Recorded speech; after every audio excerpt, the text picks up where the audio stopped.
নমস্কার বন্ধুরা, food and more SM চ্যানেলে আপনাদের সবাইকে জানাই স্বাগত। অনেক ভাবনা চিন্তা করে আমরা ঠিক করেছিলাম যে আমরা ভাইজ্যাক যাব, কিন্তু সেক্ষেত্রে সমস্যা হয়েছিল অনেক। এক হচ্ছে ছুটি ম্যানেজ করার ব্যাপার, 2 হচ্ছে বাজেটের ব্যাপার, আর 3 হচ্ছে টিকিটের কনফার্মেশনের ব্যাপার।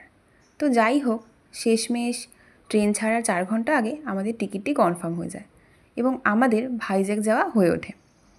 তো ভাইজ্যাকে বিভিন্ন সাইট সিনের সাথে যেটা আমাদের ভীষণভাবে ভালো লেগেছে সেটা হচ্ছে ভাইজ্যাকের আরকে বিচে ইন্ডিয়ান নেভি ট্রেনিং, যেটা প্রত্যেক বছর নিউ ইয়ারের সময় ইন্ডিয়ান নেভি ট্রেনিং হয়ে থাকে এবং যাকে বলা হয়ে থাকে ওপি ডেমো। এই ওপি ডেমোটি এই বছর হয়েছিল 4 জানুয়ারি 2025-এ। আমরা বেড়াতে গিয়ে হঠাৎই এই ইন্ডিয়ান নেভি ট্রেনিংটি দেখে থাকি এবং আমাদের খুবই ভালো লেগেছিল। আশা করি আপনাদেরও সবার ভালো লাগবে। সবাই প্লিজ ধৈর্য ধরে ভিডিওটি দেখবেন। যদি ভালো লাগে তাহলে অবশ্যই লাইক করবেন, শেয়ার করবেন এবং সাবস্ক্রাইব করে আমাদের চ্যানেলটির পাশে থাকবেন।